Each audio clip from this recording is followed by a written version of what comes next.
हराया था। पिछले साल 1,500 केस हुए थे और एक भी मौत नहीं हुई थी दिल्ली के अंदर। गजब का काम करके दिखाया था आपने। अब हमें कोरोना को हराना है। जिंदगी भर तो लॉकडाउन में नहीं जीना ना, ऐसे लॉकडाउन कब तक चलेगा? कोरोना को हराएंगे तभी तो लॉकडाउन खत्म होगा। अभी दिल्ली के अंदर कुछ गतिविधियां शुरू हुई हैं। अब धीरे धीरे जब कोरोना को हराएंगे तो दिल्ली को और खोला जाएगा, फिर और खोला जाएगा, दिल्ली में और एक्टिविटीज शुरू की जाएगी। तो अगर दिल्ली के लोग डेंगू को हरा सकते हैं, पूरी दुनिया डेंगू के सामने झुक गई थी, आप लोगों ने हराया था, तो अब अपने को कोरोना को भी हराना है और मिलके हरा सकते हैं। बस 3 चीजों का ख्याल रखना है। हर हालत में मास्क पहन के रखना है। जब भी आप घर से बाहर निकलते हैं मास्क पहन के जाओ, घर के बाहर जाओ मास्क जरूर पहनो। ये सबसे बड़ी प्रोटेक्शन है। कसम खा लो कि मास्क पहने बिना आप घर से बाहर नहीं निकलोगे। दूसरी चीज, सोशल डिस्टेंसिंग। आपको दूसरे लोगों से कम 2 गज 3 गज की दूरी बना के रखनी है। किसी भी हालत में लोगों के करीब नहीं जाना। सोशल डिस्टेंसिंग पूरी दुनिया में देखने को मिल रहा है कि जहां जहां लोगों ने इनका ख्याल रखा वहां पे लोग बच गए। और तीसरी चीज, अपने हाथ धोने हैं, सैनिटाइज करने हैं। हर आधे घंटे में हाथ धो लो, साबुन से हाथ धो लो, सैनिटाइज कर लो, सैनिटाइजर से हाथ साफ कर लो। ये 3 चीजों का ख्याल रखना है। अगर इन 3 चीजों का हम ख्याल रखते हैं तो आप कोरोना से बच जाओगे। आपको कोरोना होगा कि नहीं होगा, ये 90% आपके ऊपर निर्भर करता है। अगर आप इन 3 चीजों का ख्याल रखेंगे तो कोरोना आपको नहीं होगा और हम दिल्ली के लोग मिलकर कोरोना को हरा सकते हैं। मुझे अपने दिल्ली के लोगों पे भरोसा है। कल केंद्र सरकार की गाइडलाइंस के हिसाब से हमने भी छूट दी। जो केंद्र सरकार ने कहा भाई ये कर सकते हो, ये कर सकते हो, ये कर सकते हो, उसके हिसाब से हमने दी। आज मुझे थोड़ा सा दुख हुआ। कुछ दुकानों के सामने मैंने देखा कि इतनी भीड़ लग गई, लोग सोशल डिस्टेंसिंग फॉलो नहीं कर रहे थे। कुछ दुकानों के सामने, अपने लोग बहुत अच्छे हैं, दिल्ली के लोग बहुत अच्छे हैं, लेकिन कुछ जगहों पे लोगों ने सोशल डिस्टेंसिंग नहीं मानी, भगदड़ मच गई। इससे किसका नुकसान हो रहा है? आपका ही नुकसान हो रहा है। आप ही बीमार पड़ोगे। आप सोच के देखो कि अगर आप उस भगदड़ में थे और उसमें 2-4 लोगों को मान लो कोरोना था, आपको भी हो जाएगा, क्या फायदा होगा? आपकी जिंदगी खतरे में, आपके परिवार के लोगों को हो जाएगा उसके बाद। तो क्यों इस तरह का रिस्क मोल लेते हो? क्यों इस तरह की गतिविधि करते हो? जहां जहां आज लोगों ने इस तरह की हरकत की, सही नहीं किया। कसम खा लो कि कल से हम इस तरह की हरकत नहीं करेंगे। कल से हम इस तरह की भगदड़ नहीं करेंगे। कल से हम सोशल डिस्टेंसिंग पूरी फॉलो, कल से क्यों, अभी से हम सोशल डिस्टेंसिंग पूरी फॉलो करेंगे, कहीं भगदड़ नहीं करेंगे। ये कोई मैं अपने लिए तो थोड़ी कह रहा हूं, मैं अपने आपके लिए कह रहा हूं, आपकी सेहत के लिए कह रहा हूं, आपकी जिंदगी के लिए कह रहा हूं, आपके परिवार की खुशी के लिए कह रहा हूं, अपने दिल्ली के लोगों के सेहत के लिए कह रहा हूं। और ये कोई बहुत बड़ी बात थोड़ी है। और कोई दुकान बंद नहीं हो रही, कोई ऐसा थोड़ी है कि बस 1 घंटे के अंदर कोई दुकान खुल रही है। दुकानें तो खुली हुई हैं, कल भी खुलेगी, परसों भी खुलेगी। तो इस तरह से भगदड़ करने की क्या जरूरत है? लेकिन अगर कहीं पे अब हमें पता चला कि सोशल डिस्टेंसिंग फॉलो नहीं हो रही, कहीं पे ठीक चीजें नहीं चल रही, तो फिर हमें उस एरिया को सील करना पड़ेगा। फिर जो हमने रियायतें दी हैं वो रियायतें हमें वापस लेनी पड़ेगी। मेरे पास कोई चारा नहीं बचेगा।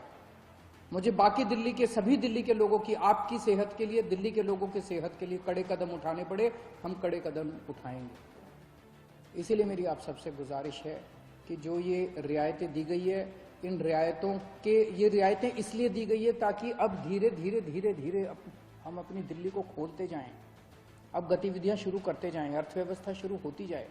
अगर हम जिम्मेदार नागरिक बन के काम नहीं करेंगे तो फिर से और कड़ाई करनी पड़ेगी। और कब तक हम लॉकडाउन में रहेंगे? जिंदगी भर तो लॉकडाउन में नहीं रह सकते ना। 1.5 महीना तो हो गया लॉकडाउन में रहते रहते। अब तो अपने को खोलना चाहिए। तो अब तो जिम्मेदारी के साथ काम करना चाहिए। और जिम्मेदारी केवल इसलिए ताकि हम लोग सुरक्षित रहें, हमारा परिवार सुरक्षित रहे। तो मेरी आपसे हाथ जोड़ के विनती है, हम नहीं चाहते कि और कड़े कदम उठाए जाएं, लेकिन अगर किसी एरिया के अंदर किसी दुकान पे अगर होता है, और दूसरी चीज, दुकान वालों को जिम्मेदारी लेनी पड़ेगी। अगर आपकी दुकान है और आपकी दुकान के सामने ये नहीं हो रहा, आपकी दुकान बंद कर देंगे, आपकी दुकान सील कर देंगे। और अगर किसी क्षेत्र के अंदर कोई फॉलो नहीं हो रहा तो उस एरिया को सील कर देंगे। फिर हमें करना पड़ेगा, आपके लिए करना पड़ेगा। मुझे अपने दिल्ली के लोगों पे गर्व है, मुझे अपने दिल्ली के लोगों पे भरोसा है, विश्वास है कि हम बड़े बड़े काम करके दिखा सकते हैं। हमने बड़े बड़े काम करके दिखाए हैं। जब पूरी दुनिया डेंगू से जूझ रही थी, हमने डेंगू को हरा के दिखाया था। अब हम कोरोना को भी हरा के दिखाएंगे। दिल्ली के लोग पूरी दुनिया को कोरोना को हरा के दिखाएंगे। जय हिंद। तो दिल्ली के मुख्यमंत्री अरविंद केजरीवाल को आप सुन रहे थे। उन्होंने साफ तौर पर शराब की दुकानों के बाहर जो भीड़ इकट्ठा हुई है उसकी तरफ इशारा करते हुए ये कहा कि ये ठीक नहीं है और शराब की दुकान के जो मालिक हैं उन पर एक्शन लिया जाएगा। और सबसे महत्वपूर्ण बात ये कि अगर यही सिलसिला जारी रहता है, सोशल डिस्टेंसिंग का पालन नहीं होता है, लोग भीड़ इकट्ठा करते हैं, लापरवाही बरतते हैं, तो उन इलाकों की जो पाबंदियां हैं वो बढ़ाई जा सकती हैं, रियायतें छीनी जा सकती हैं। बिल्कुल निश्चित तौर पर। और इसी बात का जिक्र आज स्वास्थ्य मंत्रालय के प्रेस कॉन्फ्रेंस में भी था कि अगर रियायतों का गलत नतीजा निकलता है, अगर लोग घर से बाहर निकलते हैं, सोशल डिस्टेंसिंग के नियमों का ध्यान नहीं रखते हैं, तो जो रियायतें दी जा रही हैं उन्हें वापस ली जा सकती हैं। और इसी का जिक्र किया है मुख्यमंत्री अरविंद केजरीवाल ने। पिछले 2 से 3 दिनों में दिल्ली में बेतहाशा मामले बढ़े हैं। कल दिल्ली के लिए सबसे बुरा दिन था, 427 मामले थे और हर घंटे औसतन 15 से ज्यादा केसेस सामने आए हैं दिल्ली के अंदर। और उसके बावजूद जो केंद्र सरकार की गाइडलाइंस थी उसके मुताबिक दिल्ली में रियायतें दी गई हैं कंटेनमेंट जोन को छोड़कर।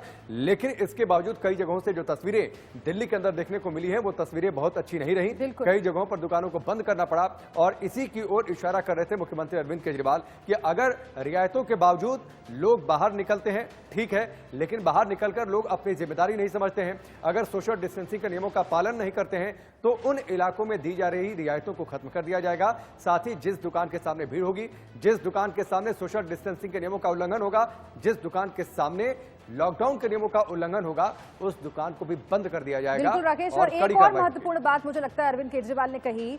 उन्होंने ये कहा कि दिल्ली वालों पर मुझे भरोसा है, पहले भी ऐसी स्थितियों से हम गुजरे हैं और उसमें कामयाबी हासिल की है। डेंगू जब फैला था दिल्ली में उसका जिक्र कर रहे थे अरविंद केजरीवाल और उन्होंने कहा कि डेंगू को हमने मात दी थी। हालांकि कई लोग इससे इत्तेफाक नहीं रखेंगे कि डेंगू में जो परिस्थितियां बनी थी और अभी जो परिस्थितियां हैं उसमें बहुत फर्क है।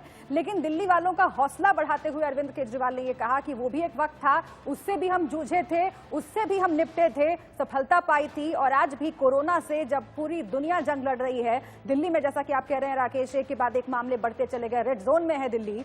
ऐसे में हमें कोरोना के खिलाफ जंग लड़नी है और अगर ऐसी भीड़ इकट्ठा होती है तो वो उस संघर्ष को कमजोर करती है। ऐसा नहीं होना चाहिए, ऐसा नहीं करिए, ये अपील दिल्ली वालों से की अरविंद केजरीवाल ने। बिल्कुल। और दिल्ली के जो 11 जिले हैं उन 11 जिलों में कमोबेश रोज के साइज सामने आ रहे हैं। कुछ इलाके ऐसे हैं, मसलन जहांगीरपुरी के बाद कापासेड़ा में जिस तरीके से घटनाएं सामने आई, एक बिल्डिंग से 58 लोग वहां पर संक्रमित पाए गए। कुछ लोगों की रिपोर्ट आनी अभी बाकी है। मंडियों से जो तस्वीरें निकलकर सामने आ रही हैं वो बेहद दुखद हैं। और आज जब लॉकडाउन 3.0 में जो छूट दी गई, उस छूट के दौरान भी जब लोग बाहर निकले तो सारे नियमों को उन्होंने ताक पर रख दिया। लोग बाहर सड़कों पर लाइन लगाते हुए देखे गए। खासतौर पर जो लिकर की शॉप्स हैं उन शॉप्स के आगे और कई जगहों पर लिकर की शॉप्स को तुरंत बंद करना पड़ा क्योंकि स्थिति वहां पर काबू से बाहर होती जा रही थी। लेकिन ये बात आपने जरूर ठीक कही शुभ्रा की डेंगू का जिक्र कर रहे थे, लेकिन दोनों बीमारियों में फर्क है। डेंगू संक्रामक नहीं था, मच्छर के काटने से डेंगू होता है, लेकिन ये एक ऐसी बीमारी है जो किस रूप में सामने आए, किसी को संक्रमित कर जाए नहीं पता। सिर्फ एहतियात बरते जा सकते हैं।